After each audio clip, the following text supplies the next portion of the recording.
Hello everyone, मैं professor Radha Tiwari GS college of commerce Wardha के e learning platform पे आप सभी का स्वागत करती हूँ। दोस्तों, अब हम हमारे टाइप में यहाँ पे चेंज करने वाले हैं मार्जिनल कॉस्टिंग के अनुसार डिसीजन मेकिंग करने के लिए। तो अब हमारा नेक्स्ट टाइप है selection of suitable product mix.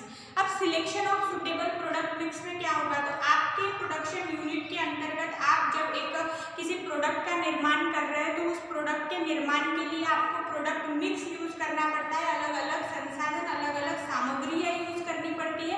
तो उन सामग्रियों में बदलाव करके उनके, अब जैसे कोई चीज हमें बहुत ज्यादा प्रमाण में लग सकती है और उसका कुछ अल्टरनेटिव भी हो सकता है, उस अल्टरनेटिव को यूज करके भी प्रोडक्ट उतना ही अच्छा बन सकता है।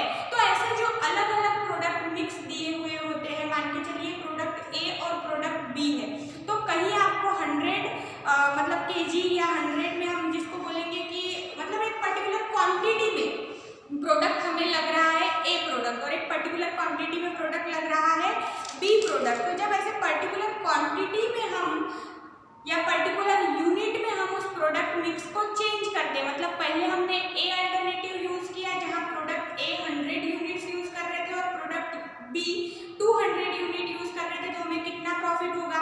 फिर उसके बाद प्रोडक्ट सेकेंड अल्टरनेटिव यूज कर लिया जहां प्रोडक्ट ए को हमने 50 यूनिट्स यूज किए और प्रोडक्ट बी को 150 यूनिट यूज किए, तो हमें कितना प्रॉफिट होगा।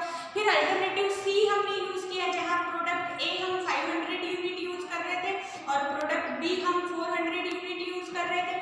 अब यहाँ पर जो आपको यूनिट्स मैंने एक टेंटेटिव आइडिया देने के लिए बताया कि ऐसे हम यूनिट्स में बदलाव करके हमारे जो अल्टरनेटिव या हमारे पास जो ऑप्शंस है, हमारे पास जो पर्याय है, उन पर्यायों में से सबसे ज्यादा सुटेबल प्रोडक्ट मिक्स या पर्याय मेरे लिए कौन सा है, इसका हमें ये वाले प्रोसेस में या टाइप में यहाँ पे अध्ययन करना है। इसीलिए नाम क्या है इस टाइप का, selection of suitable product mix. सबसे पहले एग्जाम्पल देखते हैं। एग्जाम्पल जैसे जैसे सॉल्व करेंगे आपको पूरी प्रक्रिया बिल्कुल सीधी आपके दिमाग में आ जाएगी। सबसे पहला टाइप है selection of suitable product mix. Example दिया है जो आपके पास भी डिस्क्रिप्शन बॉक्स में अवेलेबल है, उसे चेक कीजिएगा। Given below the following information you are required to first, क्या क्या कैलकुलेट करना है वो बोला है, the marginal product cost and contribution per unit. मतलब यहाँ पे हमें प्रॉफिट तक पहुंचना है, बट प्रॉफिट तक पहुंचने का तरीका, जरिया, उपयोग में लाए जाने वाले साधन वो अलग अलग रहने वाले हैं। तो सबसे पहला कैलकुलेशन है the marginal product cost and contribution per unit, और सेकेंड यहाँ पे कैलकुलेशन हमें करना है state which of the alternative sales mix you would recommended to management. मतलब अब हम मैनेजमेंट को रिकमेंडेड किस पे करेंगे, किस आधार पे करेंगे, प्रॉफिट के आधार पे। मतलब जो पहले टाइप में हमने काय पे डिसीजन लिया था या एडवाइस दी थी, प्रॉफिट की अमाउंट पे, प्रॉफिट की क्या हमारी वहाँ पे कंडीशन बन रही है, फॉरेन मार्केट में हमें प्रॉफिट हो रहा है या नहीं, इन सब इसका आधार लेके हमने वहाँ पे एडवाइस किया था। बट अभी इस सेकेंड टाइप में मतलब selection of suitable product mix में हम कैसा करेंगे, प्रॉफिट तक हमें बेशक पहुंचना है, लेकिन वहां पहुंचने का हमारा जरिया अलग है और वो कैसा है मैं आपको बता दूं। तो पहला कैलकुलेशन हमें क्या करना है, marginal product cost and contribution per unit. तो जब हमने थ्योरी का यहाँ पे एग्जांपल सॉल्व किया था, उस theory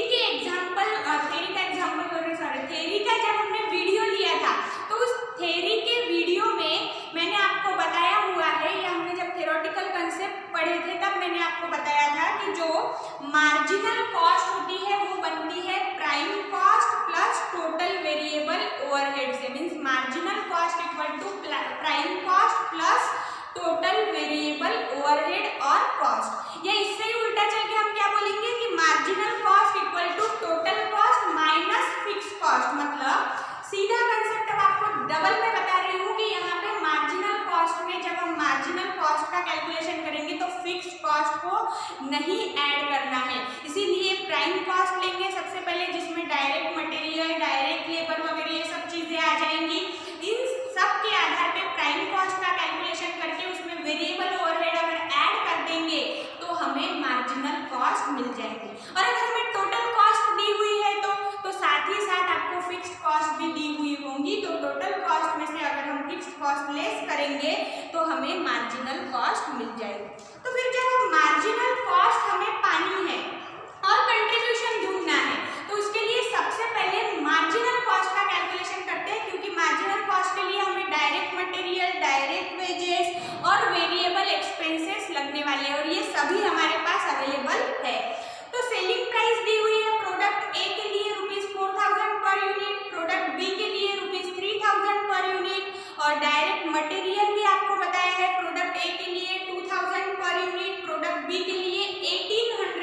unit.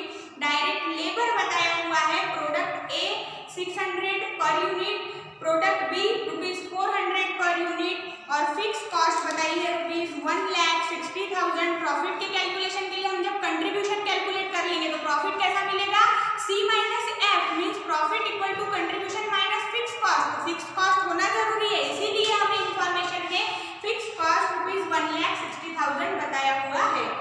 Variable 100% of direct labour, मतलब वेरिएबल एक्सपेंसेस कैसे मिलेंगे, जितना डायरेक्ट लेबर का अमाउंट है वो 100% अमाउंट फिर से हम वेरिएबल कॉस्ट के लिए या वेरिएबल एक्सपेंसेस के लिए यूज करेंगे। उसके बाद अल्टरनेटिव सेल्स मिक्स। अब जो हमें सेकंड वाला वहां पे हमारा आंसर देना है ना कि हमारे लिए सुटेबल सेल्स मिक्स कौन सा होने वाला है, तो उसके लिए आपको अल्टरनेटिव बताया है 100 unit of product A and 200 unit of product B. Second alternative for sales mix is 150 units of product A and 150 units of product B and another and last one is 200 unit of product A and 100 unit of product B. और यहाँ पे हमारा example खत्म हो गया। अब हमको इसको सॉल्व कैसा करना होता है ये देखेंगे। तो सबसे पहले मैंने क्या बताया कि हमें मार्जिनल कॉस्ट और कंट्रीब्यूशन का कैलकुलेशन करना है। और मार्जिनल कॉस्ट का कैलकुलेशन कैसे करेंगे हम, तो हमारे पास जितना प्राइम कॉस्ट बनेगा वो प्राइम कॉस्ट में आने वाले दो घटक डायरेक्ट मटेरियल और डायरेक्ट लेबर, और उसी के साथ साथ अगर डायरेक्ट एक्सपेंसेस दिए हुए हैं तो वो भी ये सब ऐड करके प्राइम कॉस्ट और उसमें ऐड करनी है वेरिएबल कॉस्ट। या इतना ना करते हुए हम क्या करेंगे, सीधा डायरेक्ट मटेरियल, डायरेक्ट लेबर और वेरिएबल कॉस्ट करके मार्जिनल कॉस्ट का कैलकुलेशन कर सकते हैं। तो वही सबसे पहले हम करेंगे। पहला आइटम हमारे लिए यहाँ मार्जिनल कॉस्ट का कैलकुलेशन करते हुए आएगा डायरेक्ट मटेरियल। इसका पर यूनिट आपको बताया हुआ है प्रोडक्ट ए के लिए 2000। और यहाँ एक बात ये जो मैंने लिख रखा है इसको ध्यान से देखिए, ये जो यहाँ हमें मार्जिनल कॉस्ट और कंट्रीब्यूशन मिलेगा ये पर यूनिट होगा। पर यूनिट मार्जिनल कॉस्ट कितनी है और पर यूनिट मतलब मार्जिनल कॉस्ट का यूनिट कितना आ रहा है वो हमें यहाँ पे पता चलेगा। कंट्रीब्यूशन पर यूनिट कितना होगा वो पता चलेगा। तो इसीलिए डायरेक्ट मटेरियल यहाँ दिया हुआ है हमें प्रोडक्ट ए के लिए ₹2000 पर यूनिट। ठीक है, ये जो 2000 रुपया है ये पर यूनिट का है। एक यूनिट के लिए हम यहाँ पर देख ले तो direct material for product A is ₹2000 and direct material for product B is ₹1800 given in your example. Then direct labor.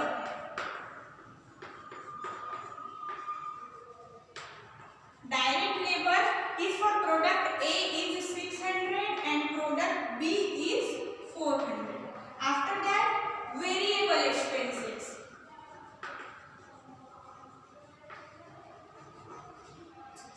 And one hint also given in our example for variable expenses is 100% like direct labor, मतलब वो 100% direct labour के जैसा ही उसका amount यहाँ पे treat करना है। तो variable expenses 100% of direct labour means यहाँ भी आएगा 600 और यहाँ भी आएगा 400।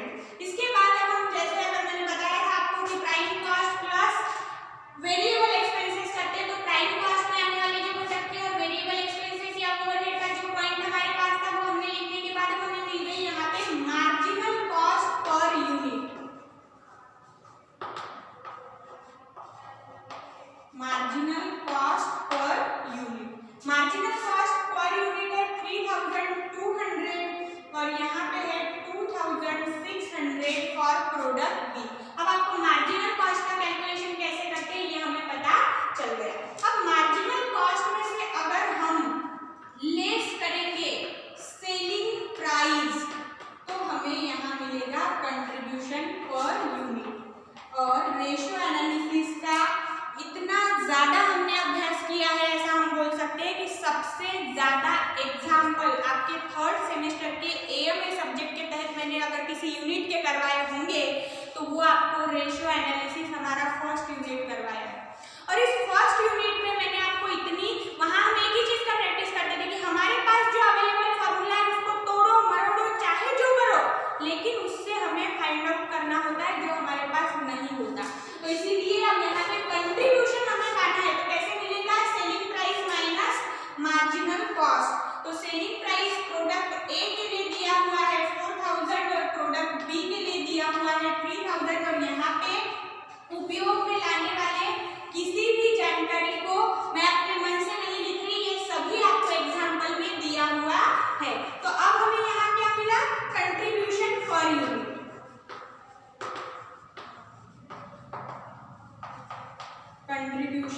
Per unit. और कंट्रीब्यूशन पर यूनिट की अमाउंट यहाँ मिली है 800 और प्रोडक्ट बी के लिए है 400।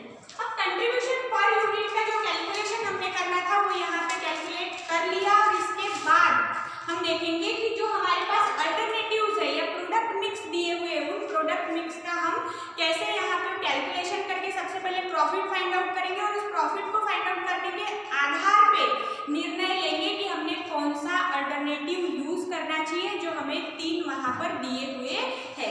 तो सबसे पहले हम यहाँ पे सेकेंड आंसर को पूरा करने की कोशिश करते हैं, choice of sales mix.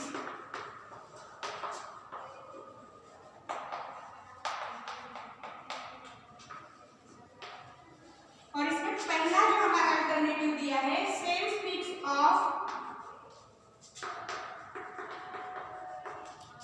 100 units of A product and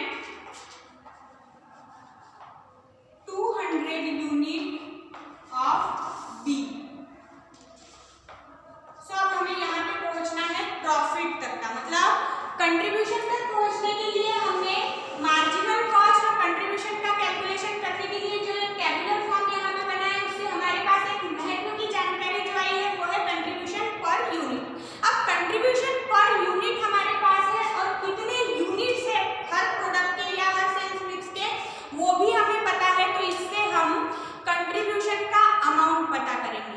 और अगर कंट्रीब्यूशन हमारे पास है तो प्रॉफिट तक पहुंचने के लिए या फाइनल आंसर जो हमारा प्रॉफिट होने वाला है जिसपे हम डिपेंड करते हैं कि हमें कौन सा अल्टरनेटिव यूज करना है, तो इसके लिए हमें चाहिए फिक्स कॉस्ट। तो क्या फिक्स कॉस्ट हमें एग्जांपल में दी हुई है? तो हाँ, हमारे पास फिक्स कॉस्ट भी अवेलेबल है। तो कंट्रीब्यूशन का अमाउंट अगर हम कैलकुलेट कर लेते हैं और उसमें से फिक्स कॉस्ट को लेस कर देंगे तो हमें प्रॉफिट मिल जाएगा, और जिसके आधार पे हम कौन सा अल्टरनेटिव या कौन सा प्रोडक्ट मिक्स सिलेक्ट करना चाहिए इसका फाइनल आंसर यहाँ पर दे पाएंगे। इसीलिए सबसे पहला जो सेल्स मिक्स दिया हुआ है 100 unit of product A and 200 unit for product B, इसका आधार लेके कंट्रीब्यूशन यहाँ पे कैलकुलेट करेंगे। Contribution on 100 units of A at the rate 800 per unit, क्योंकि ये जो 800 ए के लिए और 400 बी के लिए मिला ये पर यूनिट है और यूनिट्स कितने हैं हमारे पास ए के 100। तो ये ए वाला जो पर यूनिट कंट्रीब्यूशन है उसका हम मल्टीप्लिकेशन यहाँ पे 100 यूनिट्स के साथ करेंगे तो हमें contribution amount for A product मिल जाएगी 80,000। और उसके बाद अगर 200 यूनिट, क्योंकि पहले अल्टरनेटिव में या प्रोडक्ट मिक्स में या सेल्स मिक्स में हमें क्या बताया हुआ है, बी की जो हमें यूनिट्स बताई है वो है 200 units of B at the rate 400 per unit, क्योंकि कंट्रीब्यूशन में उसका पर यूनिट कितना आया है 400। सो यहाँ पे 400 हम लिख लेंगे और अगर 200 मल्टीप्लाई बाय 400 करेंगे तो यहाँ पे भी 80,000 आएगा।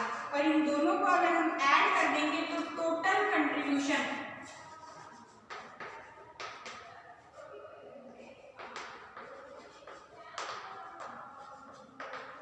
For sales mix A and B is 1,60,000।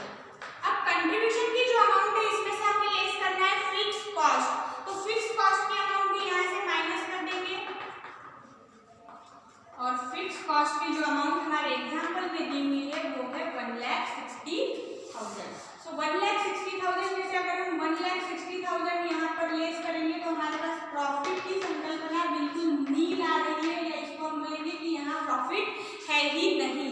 तो ये जो अल्टरनेटिव है इसको हम प्रयोग में नहीं ला सकते, लेकिन अभी हमें डायरेक्ट यहाँ पे एडवाइस करनी है क्या या डायरेक्ट निर्णय लेना है क्या? नहीं, इसके पहले हम हमारा जो सेकेंड और थर्ड अल्टरनेटिव है इसको भी उपयोग में लाएंगे, उसका भी यहाँ पे विश्लेषण करेंगे और उसके बाद एनालिसिस करने के बाद निर्णय लेंगे कि कौन सा अल्टरनेटिव उपयोग में लाने जैसा है या किसका यूज करना चाहिए।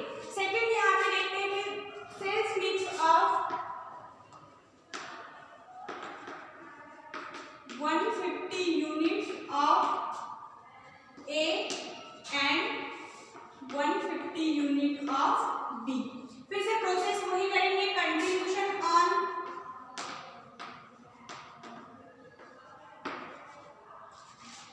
₹150 unit of A at the rate ₹800 per unit. अब कंट्रीब्यूशन की जो पर यूनिट अमाउंट है वो सेम रहने वाली है, बट हम सिर्फ यहाँ क्या कर रहे हैं कि अल्टरनेटिव या जो हमारे पास ऑप्शंस दिए हुए हैं उनको प्रयोग में लाने का यहाँ पे काम कर रहे हैं, या उनकी मतलब जो यूनिट्स की यहाँ पे बताई हुई क्वांटिटी उसमें चेंजेस करके कौन सा हमारे लिए ज्यादा प्रॉफिटेबल होगा, लाभदायक होगा, इसका यहाँ पे उसको ढूंढने की कोशिश कर रहे हैं। तो इसीलिए 150 unit of A at the rate ₹800 equals to 1,20,000।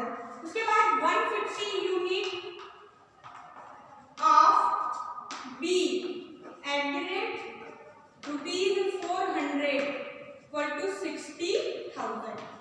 और यहाँ जो टोटल कंट्रीब्यूशन बन रहा है वो है 1,80,000। उसको दिखा देंगे नाम से, total contribution 1,80,000 less fixed cost which is 1,60,000. So profit in our hand is ₹20,000. अब ये पहला अल्टरनेटिव हमें यहाँ ऐसा मिला कि जिसमें हमें प्रॉफिट नजर आ रहा है, बट इसके पहले मैंने पहले ही आपको बोला कि डायरेक्ट हम निर्णय नहीं ले सकते, तो क्या करेंगे, तीसरा अल्टरनेटिव यहाँ पे यूज में लाएंगे या उसका विश्लेषण करेंगे, एनालिसिस करेंगे। और तीसरे अल्टरनेटिव में क्या बोल रहा है, sales mix of 200 unit of A and 100 units of B. So contribution on 200 unit of A at the rate ₹800 per unit। सो यहाँ पे आएगा 1,60,000। और अगर B की बात करें तो 100 units of B at the rate 400 per unit, सो 40,000। और टोटल कंट्रीब्यूशन कितना हुआ, 2 lakh. Total contribution is 2 lakh rupees less fixed cost 1,60,000। सो यहाँ हमें सबसे ज्यादा प्रॉफिट हुआ है 40,000 का। अब सीधा तीनों अल्टरनेटिव्स को यूज करने के बाद हमें क्लियर नजर आ रहा है कि कौन सा अल्टरनेटिव हमारे लिए सबसे ज्यादा लाभदायक या फायदेमंद या प्रॉफिटेबल है। तो अल्टरनेटिव 3 और आपके एग्जाम्पल के हिसाब से सी हमारे लिए सबसे ज्यादा लाभदायक है। यहाँ पे ए, बी और सी ऐसा आपको बताया हुआ है। तो अब हमने यहाँ पे एनालाइज करके एडवाइस देने के लायक हम बन चुके हैं कि कौन सा अल्टरनेटिव सबसे प्रॉफिटेबल, सबसे ज्यादा प्रॉफिटेबल है, तो सी। तो यहाँ क्या करेंगे, हम एडवाइस देंगे, मैनेजमेंट को एडवाइस देंगे। यहाँ पे it is clear that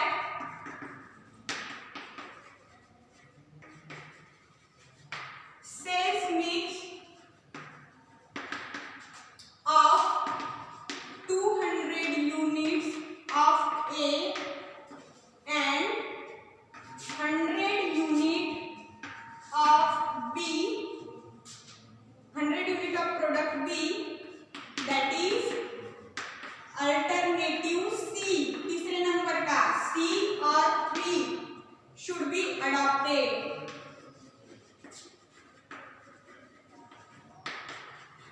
Because this mix